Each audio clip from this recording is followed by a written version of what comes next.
आज हम इस वीडियो में सेक्शन 1 को कवर करेंगे भारतीय साक्ष्य अधिनियम के। लास्ट वीडियोस में हमने नेचर एंड फंडामेंटल प्रिंसिपल को कवर किया था भारतीय साक्ष्य अधिनियम के।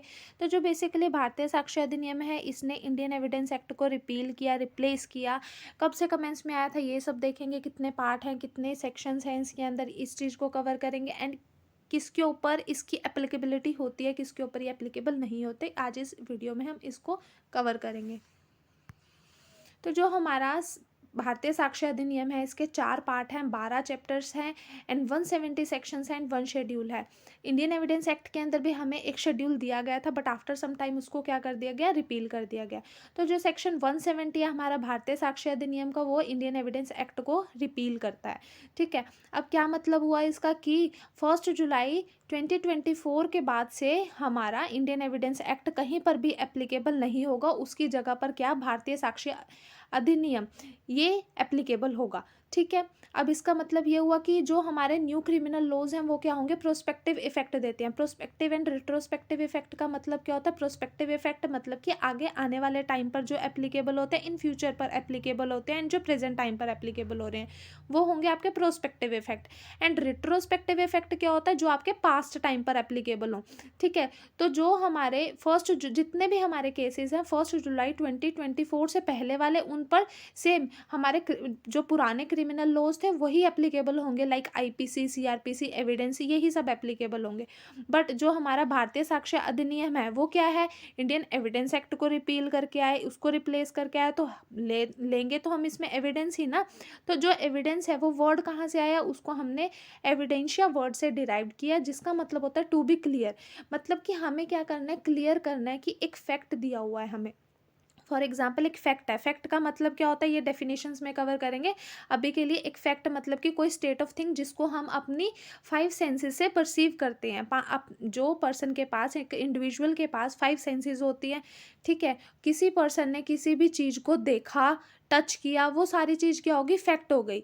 ठीक है, तो उस फैक्ट को प्रूव करना, डिसप्रूव करना किस तरह से करेंगे, किन सर्कमस्टांसेस में हमने उनको देखा, किन सर्कमस्टांसेस में हमने उनको परसीव किया, और किस तरह से हम उसको प्रूव कर रहे हैं, क्या चीज़ें हम उसमें ऐड ऑन कर रहे हैं, किन चीज़ों को हम उसमें क्या कर रहे हैं, उसको प्रूव करने के लिए क्या चीज़ें उसके सपोर्ट में लेकर आ रहे हैं, वो सारी चीज़ें क्या हो जाएंगी, एविडेंस होंगी।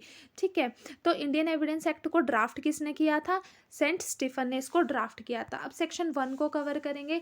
सेक्शन 1 बेसिकली बात करता है show title, application and commencement की। तो टाइटल क्या होगा, भारतीय साक्ष्य अधिनियम 2023, एंड कमेंसमेंट आप सभी को पता कब से हुई, 1 जुलाई 2024 से।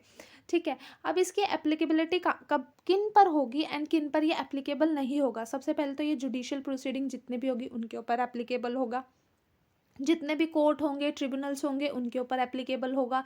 ठीक है, जितने भी एग्जीक्यूशन प्रोसीडिंग्स होंगी उनके ऊपर एप्लीकेबल होगा, कोर्ट मार्शल पर एप्लीकेबल होगा।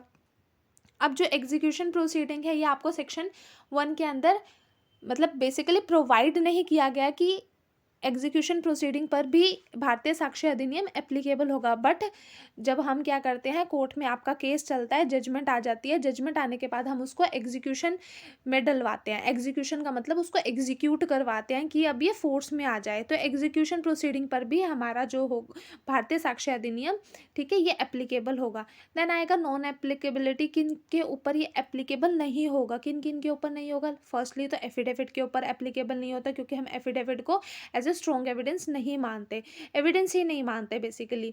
ठीक है, सेकंड आएगा आर्बिट्रेशन प्रोसीडिंग पर होगा। आर्बिट्रेशन क्या होता है, जब हम क्या करते हैं, एक मीडिएटर को अपॉइंट करते हैं आउट ऑफ द कोर्ट कि हमारी सेटलमेंट करवा दे, या फिर कोर्ट के पर्सन को भी अपॉइंट कर सकते हैं। लाइक कौन होते हैं हमारे आर्बिट्रेटर, ये या तो बाहर का पर्सन होगा, कोई भी मीडिएटर जो जुडिशियल ऑफिसर्स ने किसी ने अपॉइंट कर दी, या कोई एडवोकेट हो सकता है। बट उन प्रोसीडिंग पर वो क्या होता है, एक सेटलमेंट करवाना।